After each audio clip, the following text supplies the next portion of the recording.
Hi guys, welcome to Storytime. We are going to read from Short Stories of Volume 1 by O.J. Warden.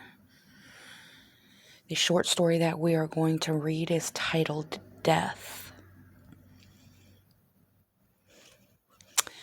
There I was, standing at the edge of the cliff. I could smell salt from the sea and I could feel the wind blowing through my hair.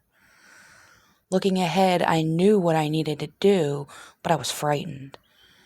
I looked down before I was about to jump and saw someone standing at the bottom. I rubbed my eyes and glanced back. It was as if they had vanished. I felt something beside me. I stood frozen and cold, like I'd seen a ghost, but I knew it couldn't be. Nothing was there, but I felt a presence. I looked to my left, but nothing. I heard a voice. Harry, I know this is hard right now, but stop what you're about to do. You have better things ahead that are worth living for. Not knowing what to do, I closed my eyes as hard as I could, as if it was all a dream, and to my surprise, opening them to the delightful sight of my room. A small studio with barely a thing in it. For the next 10 years of my life, I couldn't stop thinking about that dream. I must have had it a few times over the years, with little difference in each dream. The time at the cliffs really stuck with me, as if it was real, but my brain was covering it up as a dream. The 10 years that passed didn't go amazing. More jobs than I could count, broken relationships, and my parents dying in a freak car accident.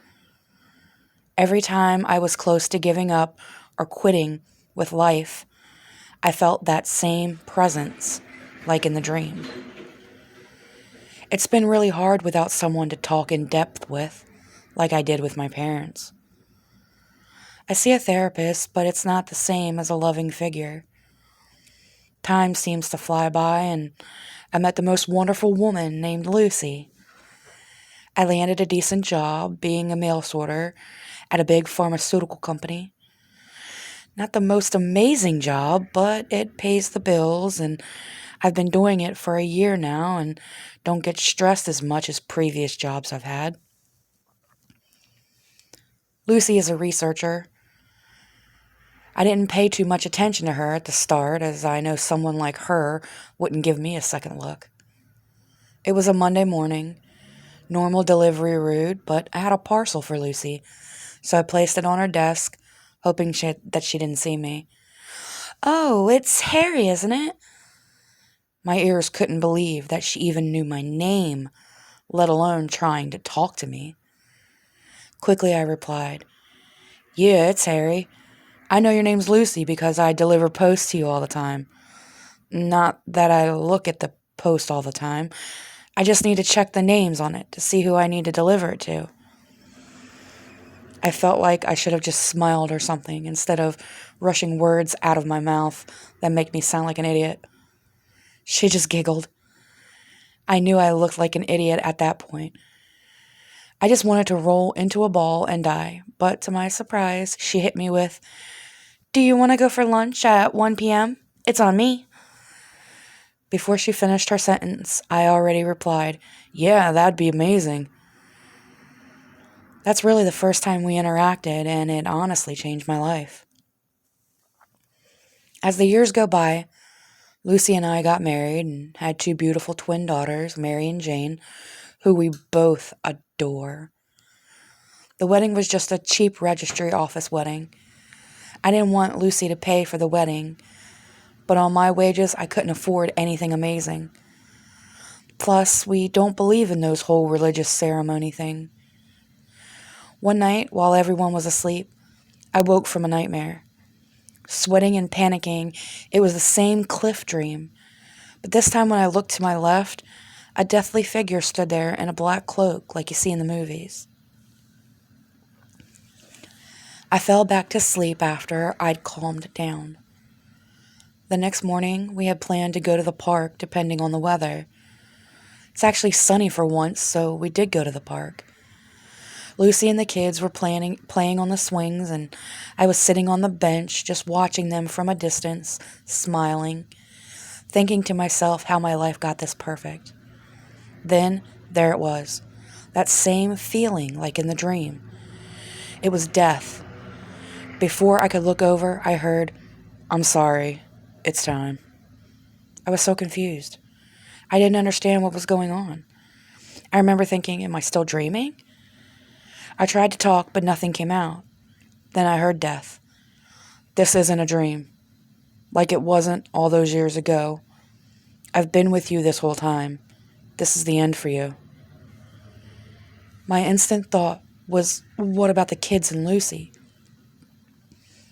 "Can they see what's going on?" Death replied, "No one can see me." I replied, "Why now? My life is together." Death explained to me, "I didn't take you at your true time, and I let you live longer than I should have. I have rules to follow, and it's now your time to go." Death clicked its fingers. I felt something leave my body.